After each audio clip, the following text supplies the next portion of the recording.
Dear students, now some important information, ये question तो नहीं है, important information है जो आप लोगों को अंडरस्टैंड करनी है। इससे पहले हमने रेक्टेंगुलर कंपोनेंट्स पढ़े।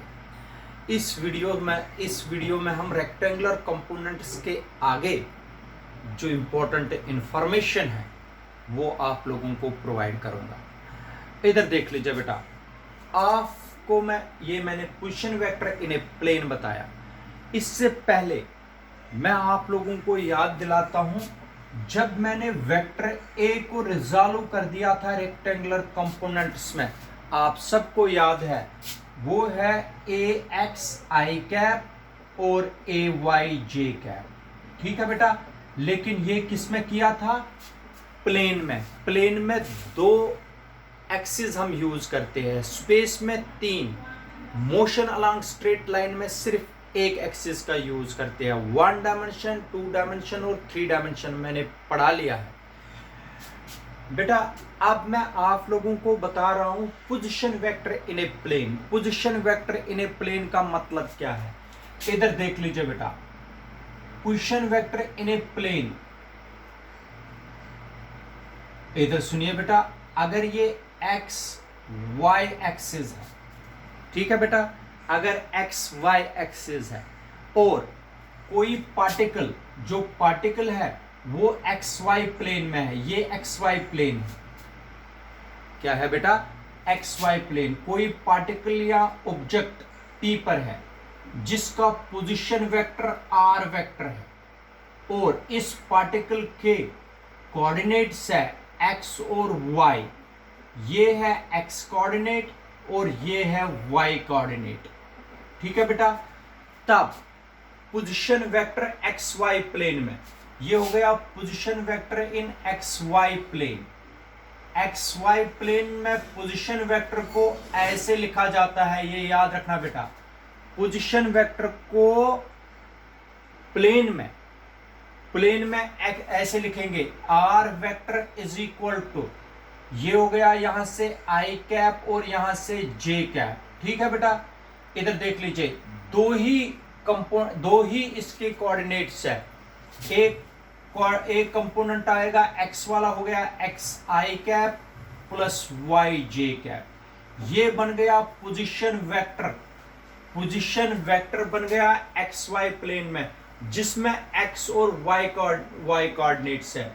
इधर देख लो, ये बन गए rectangular components of position vector. ये देख लीजिए, एक्स और एक्स आई कैप और वाई जे कैप। अगर यही पोजीशन वेक्टर हम स्पेस में लेंगे, स्पेस में हम 3 एक्सिस का यूज करते हैं, इसका मतलब ये एक्स है, ये वाई है और ये जेड एक्सिस है।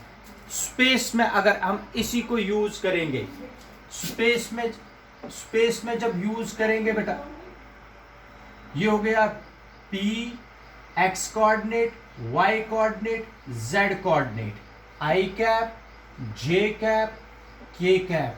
तो इसको लिखने का तरीका पोजीशन वेक्टर इन स्पेस का मतलब है जहां पर 3 डायमेंशंस का यूज करते हैं। प्लेन का मतलब है जिसमें 2 डायमेंशन का यूज करते हैं। तो इसका मतलब हो गया इसके 3 कोऑर्डिनेट्स है, तो पोजीशन वेक्टर लिखा जाएगा ऐसे, एक्स आई cap plus Y j cap plus Z के कैप। ये याद रखना बेटा, ये है स्पेस में और ये है प्लेन में, आप लोग याद रखिए। लेकिन अगर आप लोग बोलोगे सर हम प्लेन में सिर्फ एक प्लेन नहीं ले सकते, हमारे पास तो 3 प्लेन है। 3 प्लेन का मतलब है हम लेंगे y और z प्लेन। तो y और z प्लेन में अगर पार्टिकल है, यहां पर है पार्टिकल, इसके कंपोनेंट्स है y और z। अगर y प्लेन में, ये है y प्लेन बेटा, y z प्लेन में y और z कोऑर्डिनेट्स होंगे। तो पोजीशन वेक्टर लिखा जाएगा r is equal to y j cap, यहां से जे कैप है, यहां से तो के कैप है, आई cap j cap k cap. शाबाश बेटा, क्या लिखा जाएगा? Y j cap plus Z के कैप। मगर किस में? YZ प्लेन में। अगर ये वाला प्लेन हो बेटा XZ प्लेन, XZ प्लेन में कैसे लिखा जाएगा बेटा, R कैप XZ प्लेन, ये हो गया YZ प्लेन में। YZ प्लेन में तो ऐसे लिखेंगे, लेकिन XZ प्लेन में कैसे लिखेंगे बेटा, XZ प्लेन में R वेक्टर लिखेंगे XI cap plus ZK cap. इसका मतलब हो गया ये XZ प्लेन के लिए पोजीशन वेक्टर है, ये YZ प्लेन के लिए पोजीशन वेक्टर है, ये XY प्लेन के लिए पोजीशन वेक्टर है। लेकिन अगर स्पेस में है तो ऐसे लिखा जाएगा। क्लियर है बेटा, याद रखा।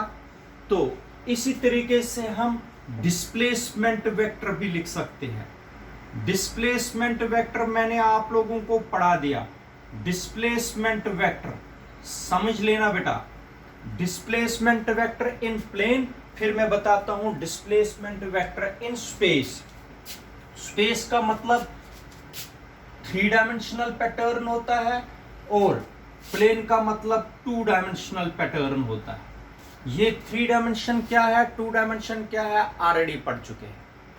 आप देखो बेटा, अगर एक पार्टिकल, अंडरस्टैंड करिए, अगर एक पार्टिकल प्लेन में है, मान लीजिए यहां पर x और y, यहां से i कैप और यहां से j कैप। अंडरस्टैंड करिए, एक पार्टिकल यहां पर है पहले P1 पर, इसके कोऑर्डिनेट है x1 y1 और इसका पोजीशन वेक्टर है r1 वेक्टर। ठीक है बेटा, ठीक है। ये यहां से पार्टिकल या इंसेक्ट चल के यहां पर पहुंच गया, यहां पर पोजीशन वेक्टर है r2 वेक्टर। ठीक है, और इस वेक्टर यहां पर कोऑर्डिनेट से x2 y2। ठीक है, ये हो गया डिस्प्लेसमेंट वेक्टर। ये है बेटा डिस्प्लेसमेंट वेक्टर, मैंने आप लोगों को बताया भी। डिस्प्लेसमेंट वेक्टर ये है P1 P2, displacement vector P1 P2 है। ठीक, आप लोगों को पता है इसमें R1 क्या है, R2 क्या है। R1 वेक्टर है इसमें बेटा, ये I कैप ये J कैप। R1 वेक्टर है x1 I cap plus y1 j cap. R2 क्या है बेटा, इस हिसाब से x2 I cap plus y2 j cap. ठीक है बेटा, ये तो आप लोगों ने इसके रेक्टेंगुलर कंपोनेंट्स बता दिए। अब डिस्प्लेसमेंट वेक्टर है P1 P2, P1 से P2 हो गया डिस्प्लेसमेंट वेक्टर P1 P2। ये होता है बराबर, याद रखना बेटा, ये होता है बराबर R2 vector minus R1 vector, इनका पोजीशन वेक्टर का सब्ट्रैक्शन। R2 क्या है बेटा, ये R1 क्या है वो। ठीक है, R2 vector minus R1 vector, इसको डिस्प्लेसमेंट वेक्टर बोलते हैं। डिस्प्लेसमेंट वेक्टर कितना है बेटा, P1 P2 vector which is equal to R2 minus R1 vector. R2 कितना है, R2 है x2 I cap plus y2 j cap minus x1 I cap plus y1 j cap. I1 वाले अलग करेंगे, I2 वाले अलग करेंगे, तो ये आएगा बेटा डिस्प्लेसमेंट वेक्टर आएगा, याद रखना बेटा, x2 minus x1 into I cap plus y2 minus y1 into j cap. ये हो गया बेटा डिस्प्लेसमेंट वेक्टर। क्या आ गया, डिस्प्लेसमेंट वेक्टर। ये याद रखना, डिस्प्लेसमेंट वेक्टर कितना आ गया बेटा, x2 minus x1 into I cap y2 minus y1 into j cap.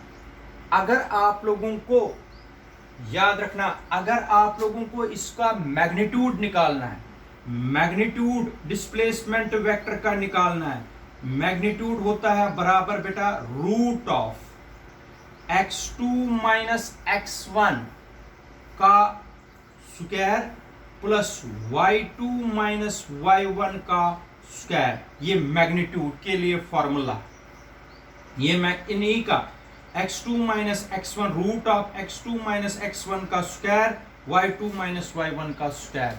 ये हो गया बेटा डिस्प्लेसमेंट वेक्टर इन ए प्लेन। अगर आप लोगों को इसका मैग्नीट्यूड देखना है पोजीशन वेक्टर का मैग्नीट्यूड होता है r root of x square plus y square plus z square. ये मैग्नीट्यूड है पोजीशन वेक्टर का मैग्नीट्यूड। इसी तरह इसमें भी है r is equal to root of x square plus y square. ये मैग्नीट्यूड है होता है, इसका मैग्नीट्यूड है root of x square plus y square plus z square. ये याद रखना मैग्नीट्यूड। क्लियर है? मैग्नीट्यूड को आप लोग चाहे सिंपली r से लिखोगे या magnitude of r vector which is equal to root of x square plus y square plus z square. अगर आप लोगों को डिस्प्लेसमेंट वेक्टर स्पेस में लिखना है, स्पेस में तीन डायमेंशंस का, तो डिस्प्लेसमेंट वेक्टर इसमें थ्री डायमेंशनल पैटर्न में डिस्प्लेसमेंट वेक्टर होता है बेटा बराबर, डिस्प्लेसमेंट वेक्टर होता है बराबर x2 minus x1 into I cap plus y2 minus y1 into J cap plus z2 minus z1 into K cap. ये बेटा हो गया स्पेस में। ये फॉर्मूला है, यूज करनी है, डिराइव नहीं करनी है आप लोगों को। तो डिस्प्लेसमेंट वेक्टर का मैग्नीट्यूड अगर निकालना है, स्पेस में मैग्नीट्यूड निकालना है, तो root of x square minus x1 का square plus y2 minus y1 का whole square plus z2 minus z1 का होल स्क्वायर। ये बेटा इसका मैग्नीट्यूड है और ये बेटा इसका पोजीशन वेक्टर का मैग्नीट्यूड है। आप लोगों को समझ आ गया? ये इंपॉर्टेंट इंफॉर्मेशन है जो आप लोगों को इसमें समझनी है। इसके आगे बेटा नेक्स्ट टॉपिक में